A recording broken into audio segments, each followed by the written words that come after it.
What's up, everybody? Welcome back to another Pitching Ninja's filthiest pitches of the day.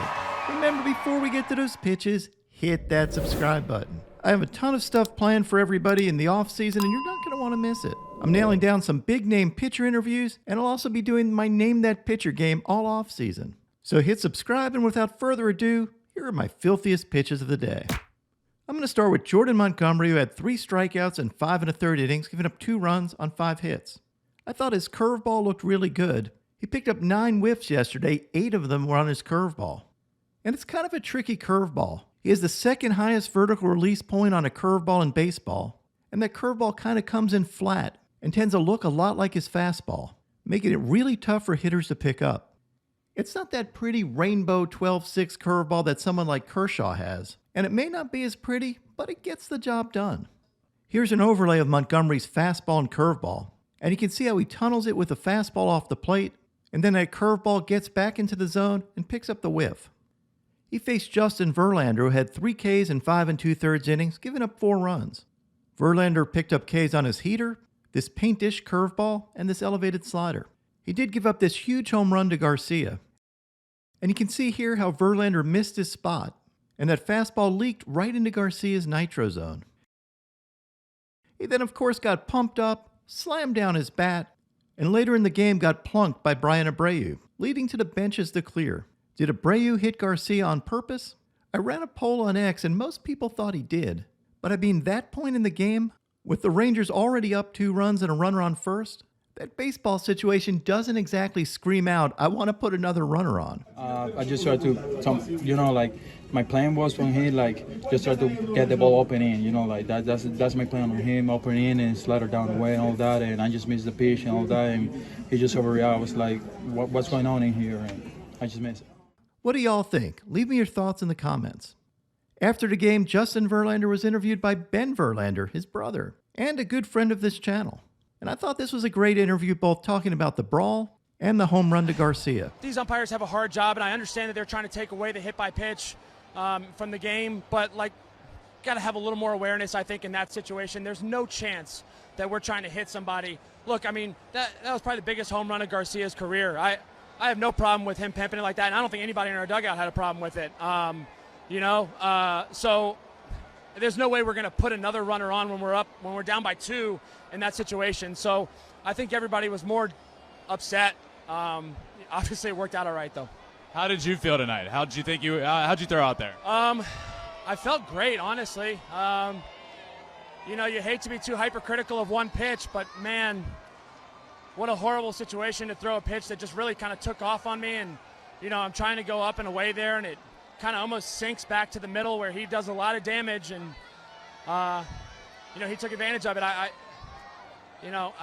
obviously pretty upset about that pitch, but overall I thought it was honestly a step forward from my last couple starts. Christopher Sanchez had 1 strikeout in 2 1/3 innings, giving up 2 runs, 1 earned on 2 hits. He got his K on this sinker, and he faced Joe Mantiply, who had 1 K in his 1 inning of work as the opener, giving up no runs, and got his K on this elevated curveball. I always think of Mantiply in biblical terms like be fruitful and multiply, and picture him looking like this, but maybe that's just me. Now onto my filthiest relievers, and there were a good bit of them. Yesterday was really dominated by the bullpens. Luis Frias had these cutters, Josh Sborz had these heaters, and this slider that probably should have been a strike. I also asked my AI program to draw me Josh S'mores, and this is what it came up with. Kyle Nelson had this painted cutter. Aroldis Chapman had this elevated 101-mile-an-hour heater. Miguel Castro had this 98-mile-an-hour fastball and then tunneled it with a 92-mile-an-hour changeup. And here's an overlay of those, and you can see how that combo is really filthy. Jeff Hoffman had this slider for a sword and this nasty splitter and a 99-mile-an-hour heater. Ryan Thompson had these fastballs and wicked slider. Ryan Presley had this 3,284 RPM curveball and this heater.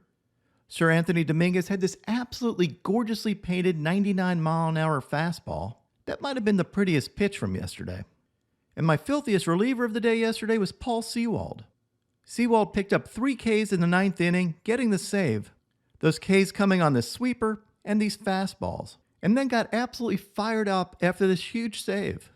Looking at Sewald's fastball, you might be thinking to yourself, why do hitters constantly swing under this thing? I mean, it's not that fast. It averages only about 92.2 miles an hour. Yet, he can get away with it up in the zone, and hitters don't seem to be able to barrel it up. Sewald's secret is a couple of different things. One, he has a very high spin rate, especially for a relatively low velo fastball. Again, his fastball averages about 92 miles an hour, but his spin rate averages over 2,500. And usually there's a good correlation between fastball velo and spin rate, with higher velo fastballs having more spin. But then again, his fastball isn't terribly spin efficient, with only 78% active spin. But generally, the biggest thing that allows Sewald's fastball to play up is his vertical attack angle. Because of how he releases his fastball, it tends to come in very flat, and because hitters tend to swing slightly up, the flat fastball intersects with a hitter's swing path only for a very small time.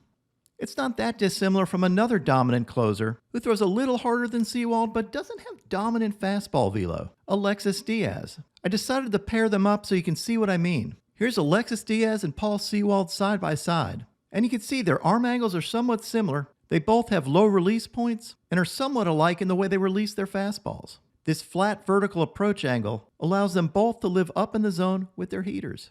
So you can see pitching isn't just about velo, but also fastballs aren't just about velo.